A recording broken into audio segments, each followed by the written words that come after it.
Hello guys, നമസ്കാരം. എൻ്റെ പേര് ദേവിക കിരൺ. ഇതെൻ്റെ ഫസ്റ്റ് വ്ളോഗാണ് കേട്ടോ. അതുകൊണ്ട് വ്ളോഗെന്ന് തന്നെ വിളിക്കാൻ പറ്റുമോ അറിയില്ല. ചെറിയൊരു ശ്രമമാണ്. കുറേ നാളായിട്ട് ആഗ്രഹിച്ചിട്ട് ഒരു വ്ളോഗായിട്ട് സ്റ്റാർട്ട് ചെയ്യാമെന്ന് കരുതി.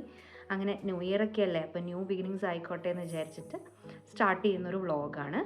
വ്ളോഗിന് ചെറിയ പേര് കേട്ടിട്ടുണ്ട് കേട്ടോ. വ്ളോഗിൻ്റെ പേര് സ്നോലാൻഡ് സ്റ്റോറീസ്. അപ്പോൾ ഇനി വ്ളോഗിലേക്ക് പോവാം. അധികം വലിച്ചു നീട്ടുന്നില്ല. ഈ വ്ളോഗിൽ കൂടെ ഞാൻ പറയാൻ ഉദ്ദേശിക്കുന്ന കാര്യങ്ങൾ എന്ന് വെച്ചാൽ, ഞാനിപ്പോൾ ഉള്ളത് കാനഡയിലാണ് കേട്ടോ. കാനഡ എന്ന് പറഞ്ഞാൽ പൊതുവെ ആൾക്കാർക്ക് അറിയാവുന്ന സ്ഥലങ്ങൾ ബ്രിട്ടീഷ് കൊളംബിയ, വാൻകൂവർ, ഒണ്ടാരിയോ, അങ്ങനെ കുറേ സ്ഥലങ്ങളാണ്. പക്ഷെ ഞാൻ പറഞ്ഞാൽ ഞങ്ങളുടെ ഫാമിലി ഉള്ളത് സസ്കാഷൻ എന്ന് പറഞ്ഞൊരു പ്രോവിൻസിൽ റെജൈന എന്ന് പറഞ്ഞൊരു ചെറിയൊരു സിറ്റിയിലാണ്. അപ്പോൾ നേരത്തെ ഞാൻ പറഞ്ഞല്ലോ, ഇത് ഫസ്റ്റ് വ്ളോഗ് ആയതുകൊണ്ട് ഞാൻ ആദ്യം എന്നെ ഒന്ന് ഇൻട്രൊഡ്യൂസ് ചെയ്യാം. നേരത്തെ പറഞ്ഞതുപോലെ പേര് ദേവിക കിരൺ. കിരൺ എൻ്റെ ഹസ്ബൻഡാണ്. ഞങ്ങൾക്കൊരു മോനുണ്ട്, ധ്രുവ എന്നാണ് പേര്.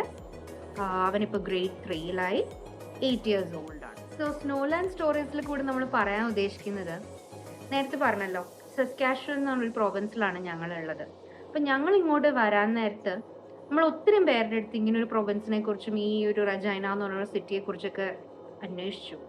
വളരെ കുറച്ച് ആൾക്കാർക്ക് മാത്രമേ ഇതിനെക്കുറിച്ച് എന്തെങ്കിലുമൊക്കെ നമുക്ക് പറഞ്ഞു തരാൻ പറ്റിയിട്ടുള്ളൂ.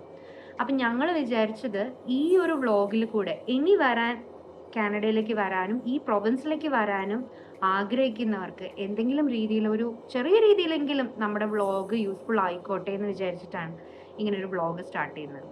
ബേസിക്കലി ഞങ്ങൾ പറയാൻ ഉദ്ദേശിക്കുന്നത്, ഈ പ്രൊവിൻസിൻ്റെ പ്രത്യേകതകൾ എന്തൊക്കെയാണ്, ഇവിടുത്തെ ഒരു സ്കോപ്പ് എങ്ങനെയാണ്, ഇവിടുത്തെ ഒരു എഡ്യൂക്കേഷണൽ സ്റ്റൈല്, വർക്കിംഗ് പാറ്റേൺ എങ്ങനെയാണ്, പിന്നെ ഫാമിലീസ് വരുവാണെങ്കിൽ കുട്ടികൾക്ക് എന്തൊക്കെയാണ് ഇവിടുത്തെ സ്പെഷ്യാലിറ്റീസ്, അവരുടെ ഫൺ ആക്ടിവിറ്റീസ് എന്തൊക്കെയാണ്, പിന്നെ നമ്മൾ വ്ളോഗിൽ നമ്മൾ എവിടെയെങ്കിലും ട്രാവലിംഗ് അങ്ങനെ എന്തെങ്കിലും പോവുകയാണെങ്കിൽ ആ സ്ഥലങ്ങളുടെ അതിൻ്റെ ഒരു കുറച്ച് പ്രത്യേകതകൾ, അതൊക്കെയാണ് ഇതിൽ കൂടി നമ്മൾ പറയാൻ ഉദ്ദേശിക്കുന്നത്.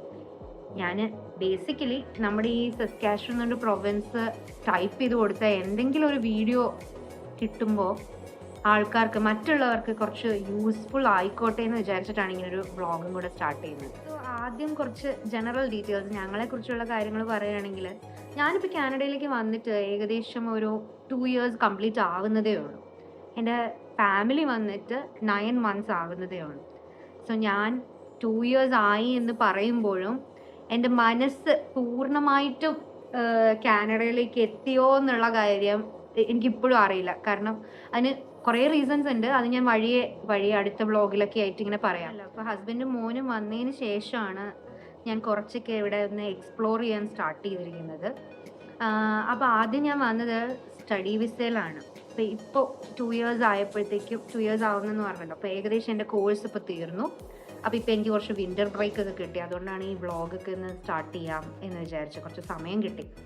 അപ്പോൾ ഈ ഒറ്റയ്ക്കുള്ള ഒരു അവസ്ഥ ഉണ്ടല്ലോ, അപ്പോൾ എനിക്കൊരു ബ്രേക്ക് ഉണ്ടായിരുന്നു. അപ്പോൾ അവർ നാട്ടിലും ഞാനിവിടെ ആയിട്ടായിരുന്നു.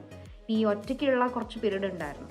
ആ പീരീഡ് എന്ന് പറയുന്നത്, നമ്മൾ എത്ര ആൾക്കാരോട് പറഞ്ഞ് മനസ്സിലാക്കിയാലും അത് അനുഭവിക്കാത്തവരോട് നമ്മളുടെ ഈ ലോൺലിനെസ്സും ഈ ഒറ്റയ്ക്കുള്ള ആ ഒരു പീരീഡിനെ കുറിച്ച് പറഞ്ഞിട്ട് ഒരു കാര്യമില്ല. ചില സിനിമയിലൊക്കെ നമ്മൾ കണ്ടിട്ടില്ലേ, ഭയങ്കര സെൻറ്റി അടിച്ച് ഭയങ്കര മൂഡ് ഔട്ടായിട്ടൊക്കെ നമ്മൾ ഇരിക്കുന്നത് കണ്ടിട്ടുണ്ടല്ലോ. അപ്പം ബേസിക്കലി ഞാൻ നന്നായിട്ട് ഒരുവിധം സംസാരിക്കുന്ന ആളാണ്. അപ്പം എനിക്ക് എൻ്റെ ഫാമിലി ഇല്ലാതെ ഞാനിവിടെ നിൽക്കുന്നു എന്ന് പറഞ്ഞ ആ ഒരു ടൈം എന്ന് പറഞ്ഞാൽ ശരിക്കും ഡിപ്രഷനിലേക്ക് ഇങ്ങനെ വഴുതി പൊക്കോണ്ടിരുന്ന ഒരവസ്ഥയായിരുന്നു. പക്ഷെ വളരെ ക്ലോസ് ആയിട്ടുള്ള കുറച്ച് ഫ്രണ്ട്സിനെ എനിക്ക് ദൈവം സഹായിച്ച് കിട്ടിയത് കൊണ്ടും, പിന്നെ എൻ്റെ ഹസ്ബൻഡും എൻ്റെ പേരൻസും എൻ്റെ മദർ ഇൻ ലോയും ഫാദർ ഇൻ ലോയും എല്ലാവരും അതേപോലെ എന്നെ സപ്പോർട്ട് ചെയ്തത് കൊണ്ടാണ്, അതേപോലെ അവരുടെ ഒരു മോട്ടിവേഷനും അവരുടെ ഒരു പ്രാർത്ഥനയും ഒക്കെ കൊണ്ടായിരിക്കാം വലിയ പ്രശ്നങ്ങളൊന്നുമില്ലാതെ ദൈവം സഹായിച്ച് വലിയ ഡിപ്രഷനിലേക്കൊന്നും പോവാതെ എനിക്കിവിടെ ഇത്രയും നാൾ നിൽക്കാൻ പറ്റിയത്. പക്ഷെ ഇപ്പോൾ ഇവർ വന്നപ്പോഴത്തേക്കും ഞാൻ പിന്നെ ഓക്കെ ആയി. നമുക്ക് പിന്നെ എവിടെയാണെങ്കിലും നമ്മളെല്ലാവരും കൂടെ വേണം എന്നുള്ള ഒരു ആഗ്രഹം മാത്രമേ ഉണ്ടായിരുന്നുള്ളൂ. അപ്പോൾ അതുകൊണ്ട് ഇവർ വന്നപ്പോൾ നമ്മൾ ഹാപ്പിയായി. ഇപ്പം നമ്മൾ ഫ്രണ്ട്സ്, ഈ പറഞ്ഞ പോലെ കുറച്ച് ക്ലോസ് ഫ്രണ്ട്സ് ഉണ്ടായിരുന്നു എന്ന് പറഞ്ഞില്ലേ, അവരും കൂടെ ആയപ്പോൾ നമ്മളിപ്പം സെറ്റായി. ഇത്തിരി വലിച്ചു നീട്ടുന്നില്ല. അപ്പോൾ ഇതൊക്കെയാണ് സ്നോലാൻഡ് സ്റ്റോറീസിൽ ഞങ്ങൾ പറയാൻ ഉദ്ദേശിക്കുന്നത്. ഈ പറഞ്ഞ പോലെ നമ്മൾ ഉള്ളതിൽ എപ്പോഴും ഗ്രേറ്റ്ഫുൾ ആവുക, ഉള്ളതിൽ സന്തോഷം കണ്ടെത്തുക. വലിയ വലിയ ആഗ്രഹങ്ങൾ നമുക്ക് ആഗ്രഹിക്കരുതെന്നല്ല, പക്ഷെ എപ്പോഴും നമുക്ക് നമ്മൾ ഉള്ളതിൽ തൃപ്തിപ്പെട്ട് ജീവിക്കുക എന്നുള്ളതാണ് ഞാൻ പഠിച്ച എൻ്റെ ഒരു മൈൻഡ് സെറ്റ്. അപ്പോൾ അതുകൊണ്ട് ദൈവം സഹായിച്ച് ഇപ്പോൾ നമ്മളൊന്ന് കുറച്ച് സെറ്റായി ഒക്കെ വരുന്നത് കൊണ്ട് എന്തെങ്കിലും രീതിയിൽ നമ്മളുടെ ഈ ഒരു വ്ളോഗ് ആൾക്കാർക്ക് യൂസ്ഫുൾ ആയിക്കോട്ടെ എന്ന് വിചാരിച്ചിട്ടാണ് നമ്മൾ വീഡിയോ സ്റ്റാർട്ട് ചെയ്യുന്നത്. അപ്പോൾ പതുക്കെ നമുക്ക് ബാക്കിയുള്ള കണ്ടൻസിലേക്ക് കടക്കാം അടുത്തടുത്ത വീഡിയോസിൽ.